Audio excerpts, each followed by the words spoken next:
이번 세션 이제 두 번째 튜토리얼 내용 말씀드리도록 하겠습니다. 연사 소개를 먼저 드리겠는데요. 이번 주제는 먼저 뉴로모픽 아키텍처 기반 IoT 서비스 개발을 위한 통합 개발 환경 개발이 되겠고요. 윤용선 교수님은 카이스트 전산학과에서 박사를 하셨고 2001년부터 한남대학교 정보통신공학과 교수로 재직하고 계십니다. 그 전에 에트리에서는 초빙 연구도 하셨고 2012년에 유니버시티 오브 워싱턴의 방문학자로 가셨고 인터스피치 사이언티픽과 ICAS SSP 사이언티픽의 리뷰어로 활동하고 계십니다. 우리 윤 교수님 환영해 주시기 바랍니다. 예, 준비되시면 진행해 주시면 네. 되겠습니다. 안녕하세요. 방금 소개받은 한남대학교 윤영선입니다. 오늘 제가 발표할 내용은 뉴로모픽 아키텍처 기반 IoT 서비스 지원을 위한 통합 개발 환경 개발이다라는 주제인데요. 굉장히 좀 말이 어렵습니다만은 여러분들이 이미 알고 계시는 내용들이 많이 있기 때문에 듣기에는 그렇게 어렵지 않을 거라고 생각이 됩니다. 오늘 발표할 순서는 우선 여러분들이 잘 알고 계시는 IoT에 대한 간단한 소개로서 시작을 하고 있고요. 그 다음에 IoT 서비스가 뭐고 IoT 그 환경에 대해서 추가로 소개를 하겠습니다. 그리고 이제 IoT 서비스 개발을 위한 개발 환경을 우리가 이제 설명을 하도록 하고요. 그리고 이제 우리가 이제 본 주제입니다만은 나 디자이너와 나 아이디라고 제가 읽고 있습니다만은 이 부분에 대해서 이제 소개를 하고자 합니다. 나 디자이너와 나 아이디 같은 경우는 처음부터 이제 우리가 이제 보통 스크래치라고 그러죠. 그러니까 처음부터 완전하게 맨 땅에서부터 우리가 개발한 개념이 아니기 때문에 사실 본 발표의 어떤 메인이지만은 그 분량은 많지 않습니다. 그래서 관련된 내용들을 우리가 제안하게 된 배경 설명이 어느 정도 소개가 될 것이고요. 지금 앞에서 원래는 이건문 교수님 말씀하실 때 충분한 여유를 가지고 이제 발표를 하라고 말씀하셨기 때문에 아마 충분할 수 있을 것 같기도 합니다만은 혹시라도 이제 발표 시간이 부족하게 되면은 건너뛸 생각입니다. 그래서 여러분들이 관심 있는 부분들이 있게 되면은 나중에 배포되는 PDF를 살펴보시면은 충분하게 여러분들이 이해할 수 있지 않을까 그렇게 생각이 됩니다. 자, 그러면 이제 IoT다란 말을 우리 이미 많이 사용을 하고 있죠. 그러니까 여러분들이 이미 알고 있는 것처럼 이런 IoT 같은 경우는 사물 인터넷이다라고 우리는 알고 있고요. 그다음에 지금은 IoT 그러면은 거의 모르는 사람이 없을 정도가 되고 있습니다. 이 IoT라는 그 개념은 1999년도에 케빈 알스턴에 의해서 소개가 됐는데요. 그때는 RFID를 통해서 사물을 인터넷에 연결하는 방법으로서 우리가 주로 연구가 되었습니다. 물론 이런 IoT 개념이 소개되기 전에는 뭐 1830년대라든가 이미 우리는 전신이나 무전, 와이파이 같은 어떤 통신 방법에 의해 가지고 여러 가지 어떤 물건들을 인터넷에 우리가 접속하려고 하는 노력들이 많이 있었습니다. 최근에는 이제 IoE라고 그래서요, 만물 인터넷이라는 용어도 우리가 많이 사용을 하고 있습니다. 자, 그러면은 이러한 IoT는 누가 사용을 하고 있을까요? 보통 우리가 IoT를 사용하는 이유는 뭐냐면은 사용자의 요구를 실시간으로 이제 우리가 받아들이고 좀 더 이제 사람이나 아니면은 사물에 대한 액션 또는 리스판스를 우리가 좀 더 이제 많이 우리가 적응을 하려고 하고 있고요. 기계와 시스템 품질을 이제 서비스 이제 제공 과정에서 이제 온더 플라이라고 돼 있죠. 그러니까 서비스 하고 있는 과정에서 개선할 수 있도록 하고 지금 우리가 대표적으로 사용하고 있는 이러한 아날로그 환경을 디지털 환경으로 이제 변화시키고자 하는 다양한 분야에서 이제 IoT를 개념을 사용을 하고 있습니다. 뭐 대표적으로는 뭐 소매나 제조 그리고 이제 건강에 관련된 거죠. 그다음에 이제 유통과 물류, 그다음에 정부 에너지 이런 모든 부분에서도 우리는 IoT를 사용을 하고 있습니다. 아마 여러분들이 이제 이마트나 뭐 홈플러스 등 여러 가지 이제 뭐 롯데마트 같은 경우처럼 이제 소매 어떤 대형 할인 매장 같은 데 경우 가게 되면은 각각의 물건에 대해서 RFID가 붙어 있어서 그 가격이라든가 아니면은 뭐 도난 방지 같은 경우를 충분하게 지금 하고 있는 경우도 알고 있습니다. 이제 그런 것들이 결국은 IoT가 되겠죠. 자, 그럼 이런 IoT를 이제 보게 되면은 지금 여기 나와 있는 것은 2013년도에 이제 소개된 내용인데요. IoT 기술 같은 경우는 이제 기술과 앞에 나와 있는 기술과 뒤에는 연동으로 우리가 살펴볼 수가 있습니다. IoT 기술 같은 경우는 이제 센서가 작아지고 그다음에 통신이 지금 이제 5G 그다음에 6G로 해가지고 굉장히 많이 빨라지게 되죠. 그래서 이런 센서 기술과 통신 기술로 인해서 IoT 하드웨어에 대한 어떤 기술은 계속해서 발전이 되고 있고요. 이런 IoT가 생산하고 있는 데이터들을 관리하거나 아니면 수집하거나 또는 분석하거나 최근에 같은 경우는 데이터로 모든 것들을 우리가 결정하게 되는 이제 인공지능까지 모든 부분들에 대해서 연동이 및 서비스는 계속해서 발전이 되고 있습니다.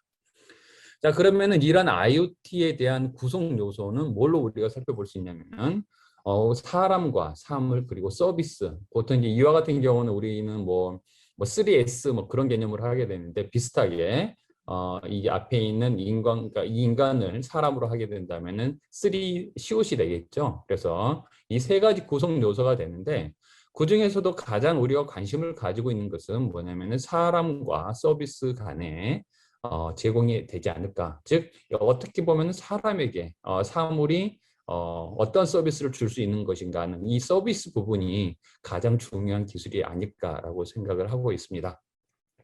자, 그러면은 이러한 3대 구성 요소를 우리가 지원하는 것들을 보게 되면 아까 나왔던 것처럼 센싱 기술, 즉 센서 자체에 대한 기술과 그다음에 통신 기술이 되겠죠. 그리고 이러한 서비스는 결국은 IoT 기술을 사람에게 제공하는 그런 응용 서비스 부분을 이제 우리가 만들어줘야 되겠죠. 그래서 결국은 인간과 서비스 이 부분에 대한 것이 가장 중요한 것이 아닌가라고 생각이 되죠. 그래서 그러면 결국은 IoT 서비스는 무엇일까요? 자, 우리는 여기 나와 있는 가트너에서 우선 정의하고 있는 것을 보게 되면요. 이런 그 IoT 서비스라고 하는 것은 여기 나와 있는 것처럼 IoT 솔루션을 설계하고 구축하고 설치하고 운영하기 위해서 외부 공급자와 계약을 하게 되는 엔드투엔드 종단간 서비스라고 정의를 하고 있습니다. 간단하게 말씀드리면은 산업 전반에 걸쳐서 서비스 제공자가 서비스 수요자에게 전달하는 모든 절차가 바로 이제 IoT 서비스다라고 얘기를 하고 있고요. 이런 IoT 서비스에 대한 제공자는 뭐 당연히 사물이 되겠고요. 그 다음에 수요자 같은 경우는 또 사물 또는 사람이 될 수가 있겠습니다. 만약에 그 IoT 서비스에 대한 어떤 수요자가 만약 사물이 된다라고 하게 되면은 또 다른 서비스에 대한 제공자가 될 수도 있는 그런 형태가 되겠습니다. 자, 그러면은 우리가 대표적으로 뭐 쉽게 생각할 수 있는 IoT 서비스에 대한 종류를 한 7가지 정도로 한번 나열을 해보도록 하겠습니다. 뭐 각각에 대한 서비스는 이름만 들어도 쉽게 추측할 수 있는 내용이 되겠는데요. 처음에 지금 여러분들이 굉장히 많이 사용하고 있습니다. 뭐 그 의료 처리 부분에 대해서 지금 최근에 나와 있는 것 같은 경우는 어떤 우리가 센서 같은 경우를 피부에다가 이식을 해서 실시간으로 스마트폰으로 당뇨에 대한 수치를 확인하는 것들이 지금 서비스가 되고 있고요. 지금 거의 이 부분에 대해서는 이제 프로토타입으로 나오는 걸로 알고 있습니다. 그리고 이제 어떤 여러분들이 뭐 휴식을 취하기 위해서 안마 의자에 앉는다라고 하게 되면은 그 안마 의자에 대한 안마 의자에서 여러분의 건강 상태를 체크를 한다든가 여러분이 지금 많이 착용하고 있는 스마트워치에서 심박이라든가 최근에는 뭐 혈당 그런 부분들까지 다 제공을 하고 있습니다. 그다음에 뭐 리모트 컨트롤 이거는 뭐 이미 뭐 더 이상 설명할 필요가 없게 되겠고요. 그다음에 최근에 나와 있는 서비스들 중에 하나가 이제 조명 서비스라고 얘기를 하는데요. 사람의 기분 상태에 따라서 방에 우리가 조명을 바꿔준다든가 하는 근데 그런 부분들도 하고 있고요. 그다음에 이제 IoT 서비스 중에 대표적으로 이제 거의 보면은 킬러 애플리케이션이다라고 라고도 얘기를 하고 있는데요. 우리가 이제 이런 기계가 복잡해짐으로 인해서 사람이 기계에 대해서 우리가 고장이라든가 아니면 파손 정도를 쉽게 파악할 수가 없습니다. 그래서 센서를 놔둬서 자동으로 사람에게 또는 관리자에게 기계의 오류라든가 또 파손 위험 같은 경우를 알려주는 그런 서비스도 있겠고요. 그 다음에 이제 최적의 이제 실내 환경을 만든다든가 아니면은 많이 사용하고 있는 인공지능 어플리케이션하고 통합을 시킨다든가 또는 이제 개인화된 경험 등을 우리가 제공을 할 수 있는 다양한 부분에 우리가 서비스가 제공이 되고 있습니다. 자, 그러면 이러한 IoT를 우리가 가능하게 해주는 요소가 뭐일까라고 생각을 해보면요. 밑에 보여지게 되는 이제 센서가 있겠고요. 이러한 센서는 통신 기능이 없는 경우는 IoT 게이트웨이를 통해서 우리가 인터넷이나 클라우드에 연결이 되겠고요. 또는 대규모 우리의 센서나 컨트롤러 같은 경우는 자체적으로 랜이나 또는 와이파이 같은 통신 기술을 이용을 해서 바로 우리가 인터넷에 연결을 해주고 있습니다. 즉 다시 말하면은 우리가 이제 IoT 환경이라고 하는 것은 우리가 이제 엣지나 그냥 일반적인 장치들을 우리가 센서 같은 경우는 말하고 있고요. 엣지라고 하는 경우는 좀 더 지능화되어 있는 장치들을 우리가 엣지 디바이스라고 얘기를 하고 있습니다. 그리고 이제 게이트웨이라고 하는 것은 통신을 가능하게 해주고 간단한 데이터를 우리가 수집을 하거나 분석을 하거나 또는 이제 다양한 방법으로서 인터넷에 우리가 연결시켜주는 게이트웨이가 반드시 필요하게 되겠습니다. 그리고 마지막으로 이제 IoT 클라우드라고 얘기를 하고 있는데요. 이런 클라우드에서는 우리가 수집된 수많은 데이터를 모으고 계산하고 처리를 해가지고 결국은 사람에게 제공하는 서비스가 되겠습니다. 따라서 IoT 인바이러먼트라고 하는 것은 장치와 게이트웨이 그리고 클라우드로서 우리가 설명할 수 있다라고 생각하시면 되겠습니다. 자, 그러면 IoT 게이트웨이라고 하는 것은 다시 한번 살펴보게 되면은 뭐 공식적으로 우리가 공식적인 정의로 우리가 보게 되면은 사물을 지금 여기 나와 있는 단종되거나 아니면 차세대 장치 같은 경우를 IoT 환경으로서 우리가 전달해주는 즉 이전시키는 중요한 개념이 되겠고요. 뭐 네트워크라든가 아니면 데이터의 분석이라든가 아니면 데이터의 플로우에 대해서 조절해주는 그런 부분들이 IoT 게이트웨이다라고 하고 있고요. 이런 게이트웨이 같은 경우는 보통 이제 프로토콜이나 즉 소프트웨어로서 우리가 구성을 하거나 또는 단순한 네트워크를 전달해주는 하드웨어로서도 우리가 사용을 하고 있습니다. 여기 보여지게 되는 이제 IoT 게이트웨이의 기본적인 어떤 예제를 우리가 보여주고 있습니다.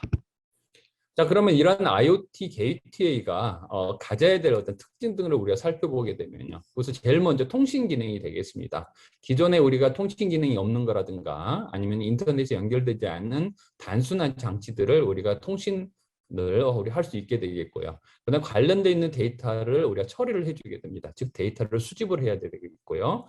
이런 수집된 데이터들을 우리가 형상화, 즉 비주얼라이제이션을 한다든가 아니면 기본적인 데이터 분석을 통해서 좀 더 나은 우리가 데이터로서 가공을 할 수가 있습니다. 그리고 뭐 대표적으로 많이 사용되고 있는 것들은 우리가 그 장치를 제어하는 또는 그 매니지먼트를 해주는 유지 보수를 해주는 그런 기능들을 가지고 있습니다. 자, 여기에서 이제 보게 되면은 전체적인 그림으로 봤을 때 우리가 알고 있는 디바이스 이런 어떤 장치에 관련돼서는 우리가 디바이스 프로그래밍이다라고 하는 부분에서 이제 프로그래밍을 하게 되겠고요. 이런 그 다음에 게이트웨이 파란색으로 보여지는 부분은 뭐 그냥 이러한 장치들을 우리가 약간 확장시키는 부분. 단순하게 말하면은 어떤 데이터의 수집이라든가 네트워크 기능이라든가 하는 그런 게이트웨이가 관련돼 있고요. 최근에는 이러한 게이트웨이 외에 인터넷과 연결되어 있는 어플리케이션 개념을 우리가 도입을 한 어플리케이션 또는 서비스, 클라우드 프로그래밍이다라고 우리가 규정을 하고 있습니다. 그래서 보통 이제 많은 사람들이 게이트웨이 프로그래밍을 우리가 이제 어플리케이션이나 서비스, 클라우드에 관련된 것들로 우리가 확장을 해서 사용을 하기도 하고 있습니다만은 게이트웨이 프로그래밍을 좀 더 우리가 협의의 과정에서 단순한 확장된 디바이스로 표현을 하기도 하고 있습니다. 자, 그러면은 이제 다양한 우리가 뭐 회사에서 서비스를 제공하는 업체들 간에 이제 다양한 IoT 서비스를 제공을 하고 있는데요. 그 중에서 이제 보시 같은 걸 보게 되면은 뭐 우리가 드릴이라든가 뭐 건설 기계로서 많이 사용을 하고 있죠. 거기에서도 지금 IoT 서비스를 제공을 하고 있는데요. 장치와 그 관련돼 있는 프로토콜, 네트워크에 대한 프로토콜이 되겠죠. 그리고 이제 관련된 이제 네트워크를 연결을 해주거나 데이터를 수집해주는 게이트웨이 그리고 클라우드 백엔드로 이제 구별을 하고 있습니다. 뭐 오라클 같은 경우도 비슷한 개념으로서 앞에 나와 있는 장치와 그다음에 게이트웨이, 클라우드로서 구성을 하고 있습니다. 물론 방사형으로 전체 구성을 하고 있습니다만은 전체적으로 보시나 그다음에 오라클 같은 경우 비슷한 개념으로 우리가 전체 IoT 서비스를 보고 있다라고 생각하시면 되겠습니다. 자, 그러면은 이제 IoT 어플리케이션, 서비스, 클라우드를 개발을 할 때 우리가 접근 방법이 뭐가 있느냐. 이제 이 부분이 결국은 제가 지금까지 설명했던 약간의 소개된 개념에서 센서, 그다음 게이트웨이를 지나서 지금 이제 IoT 어플리케이션 서비스를 우리가 살펴보도록 하겠습니다. 게이트웨이는 장치의 연결과 간단한 데이터 수집을 담당하고 있기 때문에 IoT 서비스의 메인이라고 보는 것은 우리가 클라우드 또는 서비스라고 보는 거죠. 그럼 이러한 서비스를 우리가 개발하기 위한 어떤 접근 방법은 하나는 우선 노드 중심의 프로그래밍 방식이다라고 하는 것입니다. IoT 노드는 우리 어떻게 보면 이제 실행 단위가 되겠고요. 이러한 어떤 노드들 간의 통신이라든가 데이터 수집이라든가 하는 그런 부분에 대해서 프로그래밍을 하는 방법이 이제 노드 중심의 방법이 되겠고요. 그다음에 각각에 대한 노드를 우리가 데이터베이스로 보는 거죠. 그러니까 데이터베이스 일부분으로 봐서 모든 노드는 데이터의 생산 주체가 되겠습니다. 그래서 데이터베이스 관점에서 보는 것들이 있겠고요. 그 다음에 어떤 통신이라든가 거시적 프로그램의 관점에서 노드 개개인의 노드보다는 전체 통신 단위를 보고 있는 매크로 단위, 그 다음에 이제 모델 단위로서 우리가 개발을 하는 방법이 있습니다.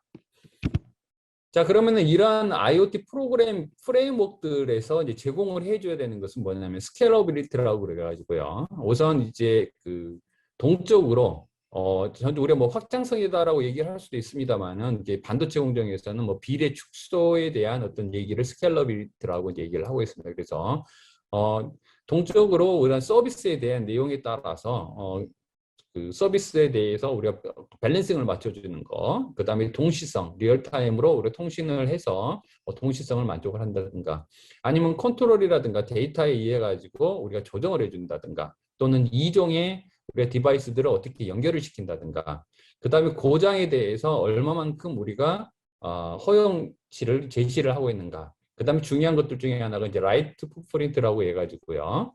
프레임워크 자체가 경량화가 돼야 된다라는 거죠. 그리고 이제 모든 것들을 우리가 이제 클라우드에 올릴 수가 없기 때문에 우리가 네트워크 기능들이 있다 보니까 지연이라든가 아니면은 센시티비티라든가 하는 그런 부분들도 지원을 해줘야 되는 것들이 IoT 프로그래밍에 대한 프레임워크의 요구 조건이 되겠습니다. 자, 그러면 보통 이제 IoT 프로그램 서비스에 대해서 이제 우리 패러다임이라고 얘기를 하게 되는데요. 이 패러다임을 어떤 종류로 나눌 수 있느냐?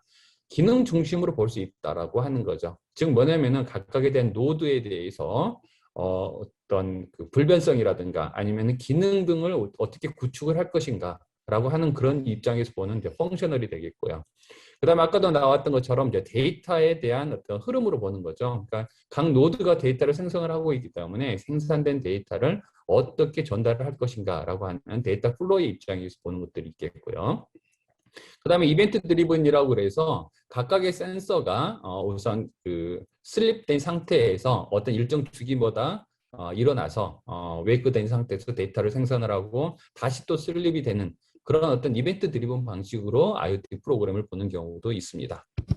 그럼 이 중에서 뭐 여러분들이 이제 보면은 이제 IoT 프로그램이 IDE다라고 얘기를 하게 되면은 통합 개발 환경이다라고 얘기를 하고 있는데요.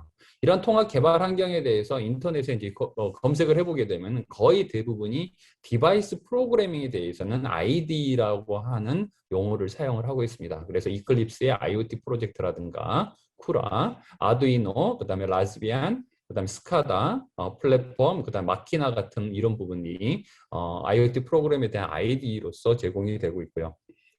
마지막에 보이는 이제 마키나 같은 경우는 이제 이태리 말로 이제 머신이라는 뜻이 되겠는데요. 이 부분은 디바이스 프로그램뿐만 아니라 클라우드도 지원을 하고 있습니다.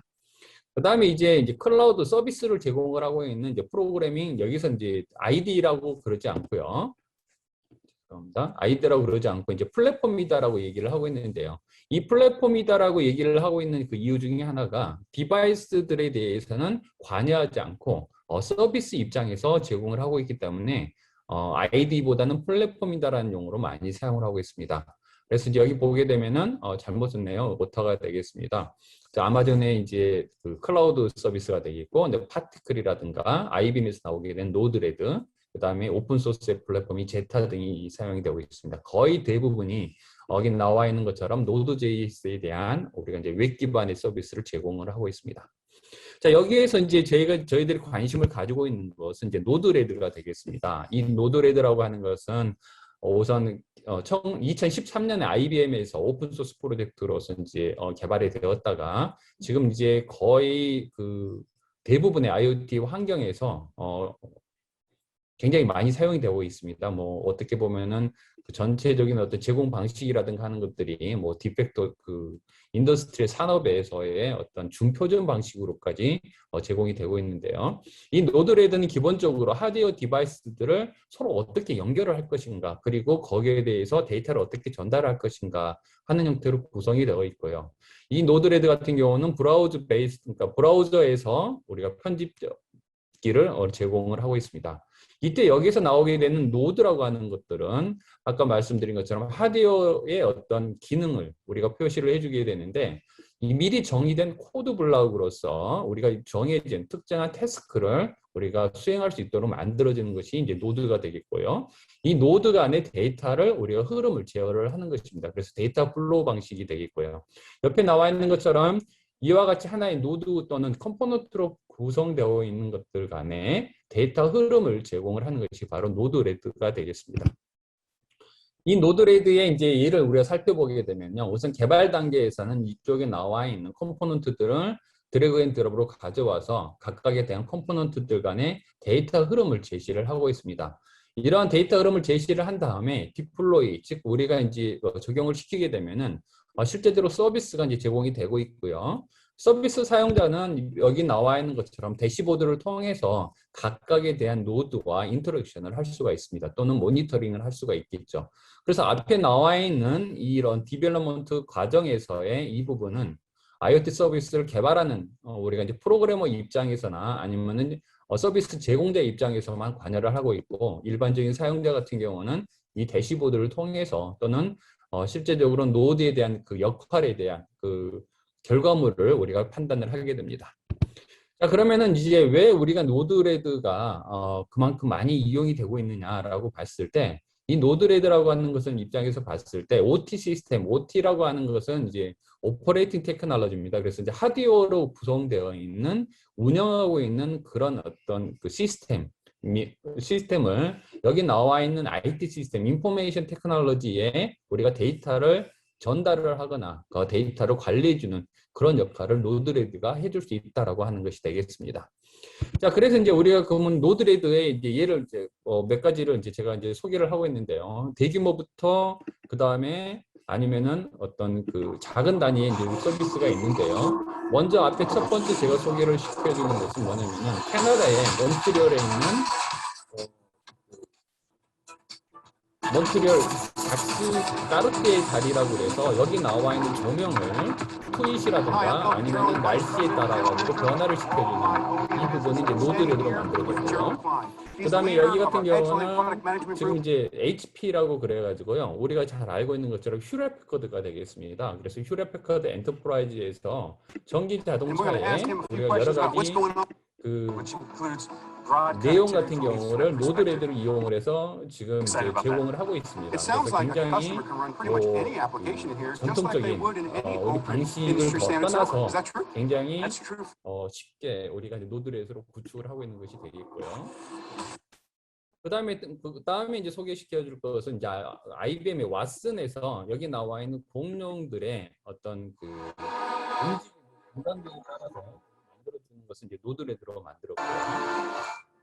중간에 dinosaurs to be more interactive. Maybe respond to people as they walk down a path. Really that element of surprise. 그리고 여기 나와 있는 근데 지멘스에서 맥주 공장의 펌프의 상태 확인을 위해서 노드레드를 사용을 했습니다. 그러니까 일반적인 그 산업체라든가 다양한 부분에서도 노드레드를 사용을 하고 있다는 것을 우리가 확인할 수가 있습니다. 자, 그러면 방금 전에 이제 노드레드를 이제 소개를 했었는데요. 이제 이러한 노드레드의 어떤 그 단점이라고 할까 좀 부족한 부분이 뭐냐면은 디바이스 프로그램이 되겠습니다. 아까 처음에 말씀드린 것처럼 이 노드레드 같은 경우는 IoT 서비스를 제공하는 플랫폼이 되겠어요. 그래서 장치에 대해서는 미리 정의된 코드 블록을 해줘야 되는데 그거는 순전히 이제 수작업으로 미리 이제 별도로 만들어줘야 되기 때문에 우리 쪽에서는 이 디바이스 프로그램을 우리가 약간의 어떤 GUI 기반의 좀 준 자동화를 시키자라고 이제 했던 것이 이 앞에 나와 있는 나 디자이너가 되겠고요. 앞에서 이제 이건명 교수님이 이제 그 설명을 한 스파이킹 뉴럴넷을 우리가 지원을 하기 위해서 이 장치를 우리가 프로그램한 과정에서 나 디자이너를 설계를 하고 구현을 했습니다. 또 하나는 앞에 나와 있는 이제 어플리케이션 서비스 프로그래밍 관점에서 봤을 때 스파이킹 뉴럴넷을 지원을 하도록 하는 나 아이디를 개선을 했고요. 이 나 아이디 자체는 기존의 노드레드에서는 텍스트 기반의 디버깅 환경이었는데 실시간으로 우리가 이제 모니터링할 수 있는 시뮬레이션 기능을 추가를 했습니다. 자, 그러면 IoT 디바이스 프로그램을 보게 되면은 현재 처음에 노드에 대한 내용을 정의해주는 제이슨 파일과 그 다음에 어떤 기능을 지원해주는 이제 자바스크립트 파일 그리고 노드를 정의해주는 HTML 파일 세 가지로 구성이 되어 있는데요. 이런 코드 블록을 거의 대부분이 노드레드 아닌 바깥에서 외부에서 수작업으로 구축을 해줘야 됩니다. 이렇게 구축이 되어 있는 노드들에 대한 종류는 인풋과 아웃풋, 그 다음에 펑션, 다양한 것들이 만들어지게 되는데 이와 같은 경우는 미리 사전에 정의를 해주고 각각에 대한 기능 등을 추가를 하기 위해서는 자바스크립트라든가 아니면 제이슨으로 구성되어 있는 데이터들을 정의를 해줘야 됩니다. 이런 것들을 간단하고 우리가 자동화시키기 위해서 나 디자이너를 이제 우리가 개발을 했고요. 나 디자이너는 뉴로모픽 응용 개발 환경에 기반해서 컴포넌트, 즉 노드들을 생성하는 도구가 되겠습니다. 그래서 여기서 만들어진 컴포넌트는 나 아이디, 방금 전에 말씀드린 노드레드에서 우리가 스파이킹 뉴럴넷을 지원하도록 우리가 개선한 나 아이디에서 적용할 수 있는 컴포넌트를 우리가 생성을 하고 있는데요. 나 디자이너는 자바 기반의 지능형 컴포넌트 생성 도구가 되겠습니다. 그래서 GUI 지원으로서 비교적 쉽고 빠르게 컴포넌트를 생성한 다음에 우리가 저장을 하게 되면은 나 아이디에서 바로 사용할 수 있도록 우리가 지원을 하고 있습니다. 이런 나 디자이너는 뭐 다양한 하드웨어나 플랫폼에 적용할 수 있도록 다양한 IoT 장치를 분석을 하고 관련된 내용을 제공을 하고 있습니다. 전체적인 어떤 그림을 살펴보게 되면요. 나 디자이너는 GUI 기반으로서 우리가 앞에 나와 있는 여러 가지 형태들을 우리가 정의를 하고 각각에 대한 어떤 그 펑션들을 자바스크립트로서 또는 파이썬으로서 우리가 구축을 하고 관련된 하드웨어나 뉴로모픽 하드웨어나 기존의 전통적인 우리가 IoT 디바이스들을 구축하는 컴포넌트를 생성을 해서 리파지토리라고 하는 나 아이디에 우리 컴포넌트 저장하는 공간에다가 우리가 저장을 하게 되면은 나 아이디에서 사용할 수가 있습니다. 지금은 이제 예를 이제 하나를 보여주고 있는데요. 이거는 뉴로모픽 디바이스가 되겠습니다. NM500이다라고 얘기가 돼서요. 이러한 NM500이라고 하는 것은 제너럴 비전사에서 뉴로맨 기술을 라이선스 받아가지고 만들어진 이제 그 NM500이라는 뉴로모픽 칩이 되겠습니다. 이 뉴로모픽 칩은 뒤에 나온 건데 각각의 하나가 약 한 500개의 우리가 뉴런으로서 구성이 되고 있고요. 각각의 뉴런은 256바이트 정도의 기억 용량을 가지고 있습니다. 이러한 어떤 뉴로모픽 칩을 우리가 병렬 처리를 해서 다양한 우리가 기능 등을 할 수가 있는데 제가 이제 관심을 가지고 있는 것은 이 뉴로모픽 칩이 아니라 이 뉴로모픽 칩에 입력으로서 전달되는 우리가 인풋을 우리가 관심 있어 보이는 거죠. 이미지, 비디오, 보이스라든가 이런 텍스트 데이터 같은 경우가 로 데이터나 또는 ROI 지금 우리가 특정 부분에 대한 관심 영역에 대한 데이터라든가 피처로 뽑아가지고 바로 벡터 형식으로 NM500으로 우리가 전달을 해주게 되면은 이 NM500에서는 이 뉴런에 대한 어떤 그 태스크를 실행을 해서 결국은 우리가 뭐 식별이라든가 분류라든가 다양한 우리가 abnormality detection 즉 고장 진단이라든가 하는 그런 부분들을 할 수가 있습니다. 자, 그럼 이런 NM500 같은 경우는 아까 말씀드린 것처럼 우리가 576개의 뉴런과 256바이트 메모리를 가지고 우리가 이제 구축을 했는데요. 앞에서 지금 여기 나와 있는 것은 이제 이 앞에 이제 오브젝트 클래시피케이션에 대한 이제 예를 보여주게 되는데 카메라로서 각각의 색깔이라든가 아니면은 그 원형을 보고 또는 뒤에 나와 있는 그 고장 진단이라든가 하는 것들을 우리가 이제 확인할 수 있는 예를 우리가 만드는 것을 우리가 확인할 수 있고요.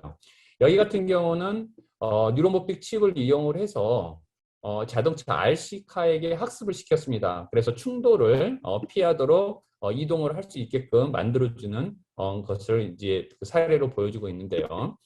이 부분에 대한 그 예제를 우리가 보게 되면은 내부적으로 구성이 되고 있으면은 여러분들이 앞에 스파이킹 뉴럴넷에서 봤었던 인터그레이트된 파이어에 대한 즉 자극을 우리 어느 일정 정도의 자극이 되면은 전달을 시켜주고 이런 전달된 것들은 앞에 나와 있는 입력 벡터로부터 우리가 그대로 뭐 원하는 태스크를 수행을 하고 있습니다. 여기에서 지금 보면은 입력 벡터라는 것은 로 데이터라든가 즉 이미지라든가 비디오라든가 아니면은 음성 같은 그러한 데이터가 변환 없이 들어오게 되죠. 그래서 이와 같은 경우가 이제 우리 하나로 고려를 해줘야 되겠고요.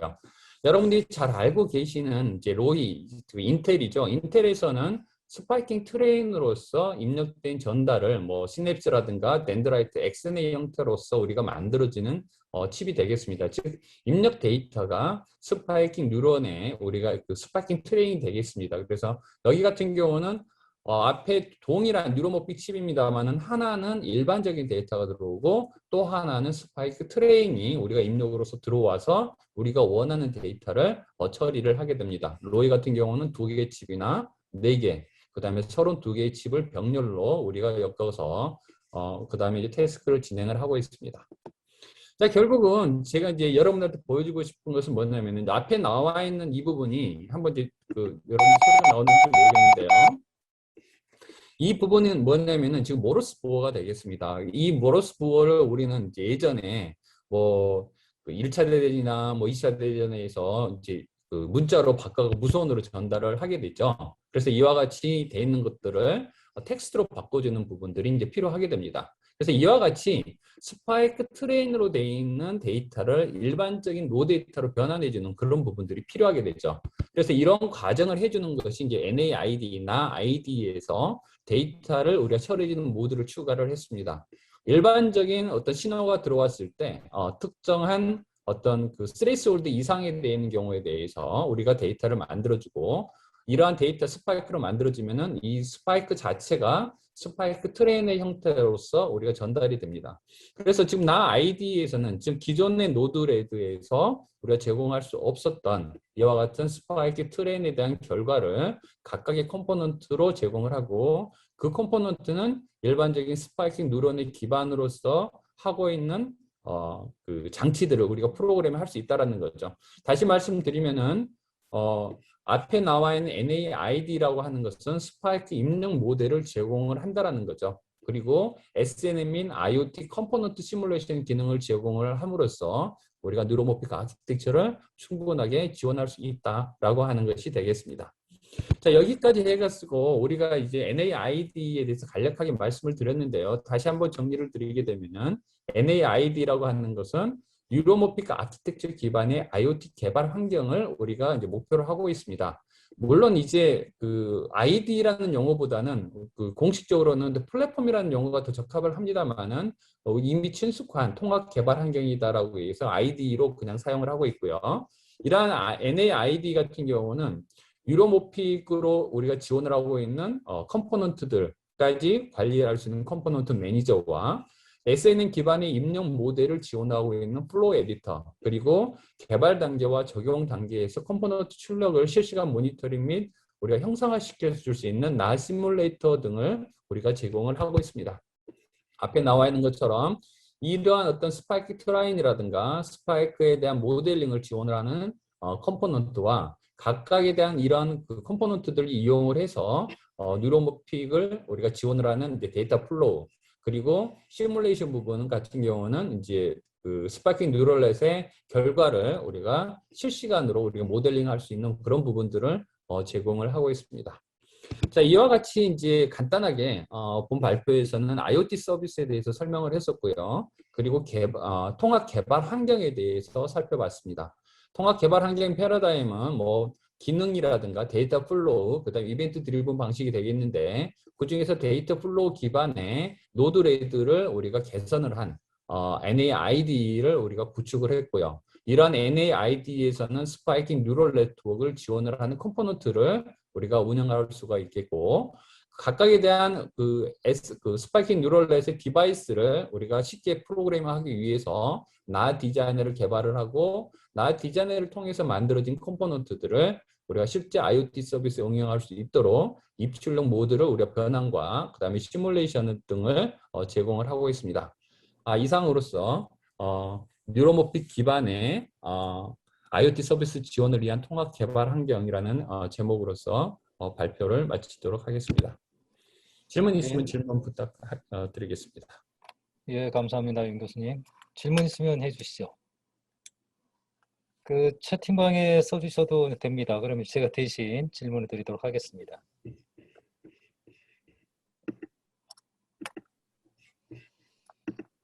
윤 교수님께서 그 스파이킹 뉴럴 네트워크가 이제 도입이 돼서 IoT 환경에 사용이 될 수 있도록 하는 이제 그 개발 환경에 대해서 말씀해 주셨는데요.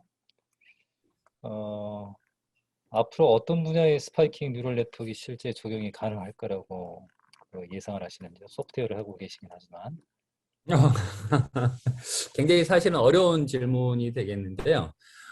지금 사실은 이제 스파이킹 뉴럴넷을 우리가 이제 적용을 하고 있는 원래 이제 그 뒤에 있는 부분을 이제 보게 되면은 스파이킹 뉴럴넷이 나오게 된 가장 큰 이유 중에 하나가 저전력에 우리가 인공지능 기술을 도입을 하자라고 하는 것이죠. 그러면 결국은 이제 엣지 디바이스라고 하는 그 일반적인 장치에서의 지능화 작업이 필요하게 되는데 계산을 빠르게 하는 부분들이 이제 장치에 들어갈 수도 있겠고, 그 다음에 지능을 부여하는 부분들도 있을 수가 있을 거라고 보고 있습니다. 지금 무슨 얘기냐면은, 컴퓨터하고 사람하고의 어떤 그 장단점을 봤을 때 사람에 대한 장점은 계산을 빨리 하는 것은 절대 아니거든요.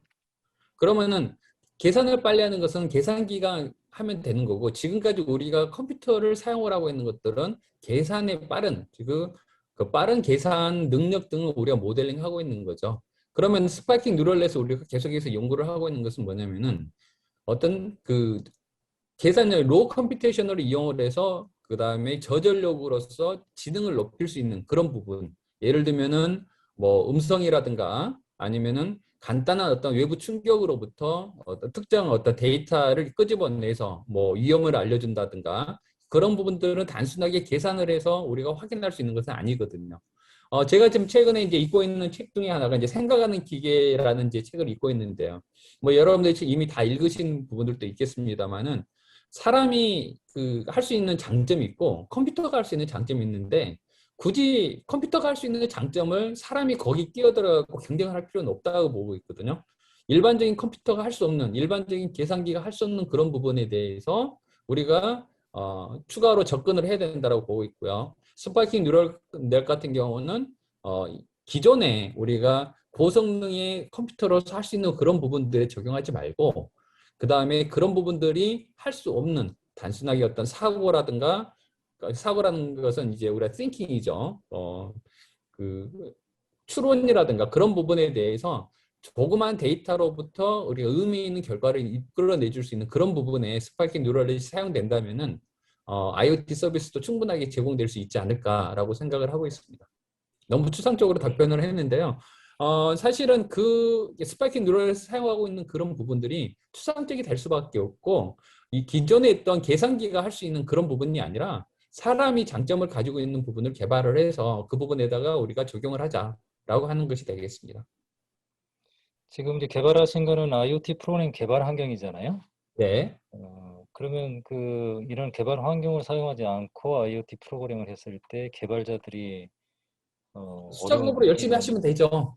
중간에 예를 들면은 그 컴포넌트 만들 때 거기는 이제 미리 정의된 코드 블록으로 해서 기존에 했던 템플릿이 있으면은 템플릿을 복사를 해서 코드를 수정을 합니다. 코드를 수정을 하고 그 다음에 거기 만들어냈던 HTML 같은 경우를 정의를 하게 되는데 기존에 있는 나 디자이너 같은 경우는 물론 이제 그런 방법이 기본적인 템플릿이 있습니다만 그런 템플릿에서 좀 더 쉽게 여러 가지 우리가 분석해 놓은 IoT 장치라든가 스파이킹 뉴럴넷 하드웨어에 맞는 여러 가지 퀘스천들 같은 경우를 다이얼로그 형태로서 우리가 클릭을 하게 되면 자동으로 만들어줄 수 있다라고 하는 것이 나 디자이너가 되겠고요.